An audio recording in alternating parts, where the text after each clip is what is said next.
Hawks, ex-listener. The press conference was a carefully staged circus, and you were the newest act. You stood beside Hawks on the raised platform outside the Heroes Public Safety Commission, the Tokyo branch. The late afternoon sun was catching the gold in his hair. The cameras were clicking like a swarm of insects. Reporters shouted over one another. Somewhere in the crowd, a girl was screaming his name so hard that it looked like it was about to crack the glass. Hawks kept one hand loosely in the pocket of his open collared shirt, and the other rested on the small of your back, as though it belonged there. His thumb traced slow absent arches against the fabric of your blouse, tiny and deliberate, and completely invisible to the lenses. "So," he said into the mic, voice lazy and bright, the way it always was when he was performing. "We've been keeping this quiet for a while, and we together figured we ought to just go public with it. We're together, officially." The wave of noise rolled through the courtyard. You smiled in the way that you'd been coached to, warm and a little shy, the perfect soft contrast to his easy swagger. Inside, your pulse was doing something stupid and complicated against your ribs. The arrangement had been simple on paper. The commission wanted Hawks to have his image softened after a string of high-profile underground operations. A steady, photogenic partner would humanize him and give him something for the media to chew on. That wasn't exactly a body count after a classified mission. You'd been chosen because you already worked in hero support logics, because you were discreet, and because Hawks had looked at your file for 3 seconds and said, "Yeah, her." You'd signed the NDA, and he'd signed the same one. Fake dates, fake hand-holding, fake looks into the camera, 6 months, maybe a year, and then a quiet, amicable breakup once the numbers looked good enough. That was 3 months ago. Tonight, the conference ended with a final flurry of questions. Hawks deflected with a trademark charm, then leaned into the mic one last time, wings shifting in a casual rustle of red and gold. "Appreciate the enthusiasm, folks, but if you'll excuse us, got a dinner reservation and a very patient partner who's been waiting long enough." His hand slid from your back to your waist as he guided you off the stage. The contact was light and professional and still somehow burned. The car was already waiting for you in the back, unmarked and already running. The moment the door shut and the tinted window sealed in, the performance should have ended. Hawks should have dropped that easy smile and pulled out his phone and started scrolling through mission briefs the way he always did once the cameras were gone.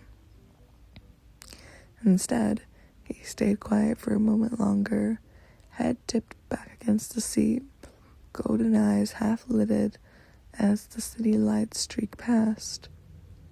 "You did good out there," he mentioned. His voice had gone lower and lost the puppet gloss. It was rougher around the edges. Didn't flinch once when they asked about the future. "Nice touch." You stared at your hands. "I've had practice." A soft huff of laughter. "Yeah, guess you have." Silence settled again, thick with the scent of leather and the faint metallic tang that always clung to him after long flights outside Tokyo, blurred into neon. The rain-slicked asphalt inside felt a little bit too warm. You told yourself the flutter in your chest was just nerves, residual adrenaline from standing under those lights, nothing more.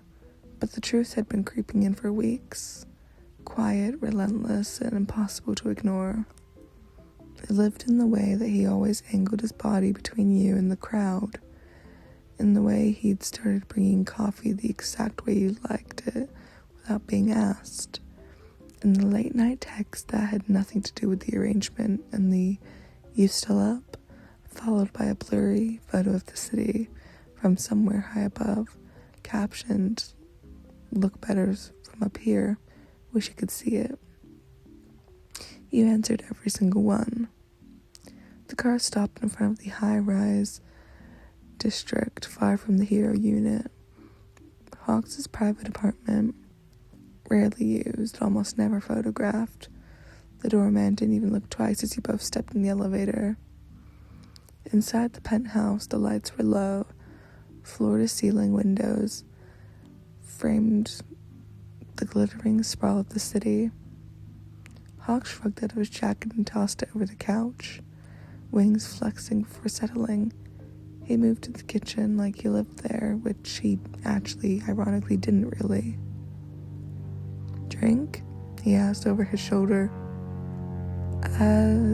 Whatever you're having," you answered back.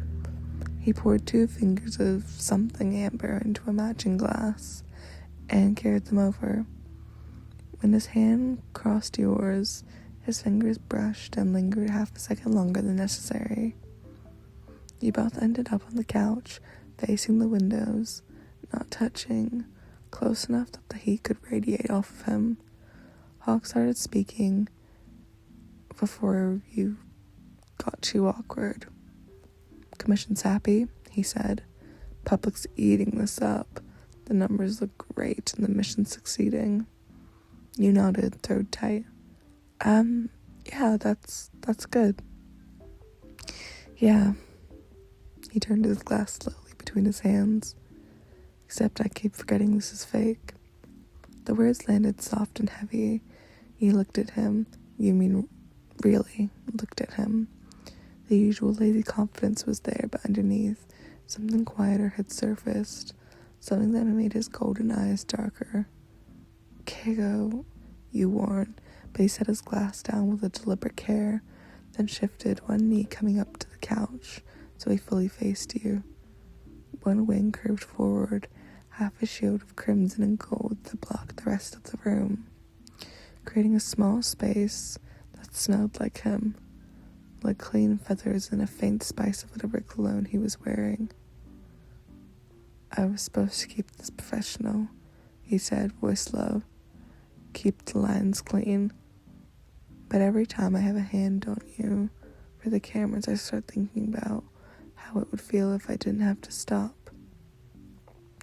Every time you laugh at something I say, I want to hear it again when nobody's watching. And every night I fly back to whatever temporary hole I'm sleeping in. I keep wondering what it would be like if you were waiting."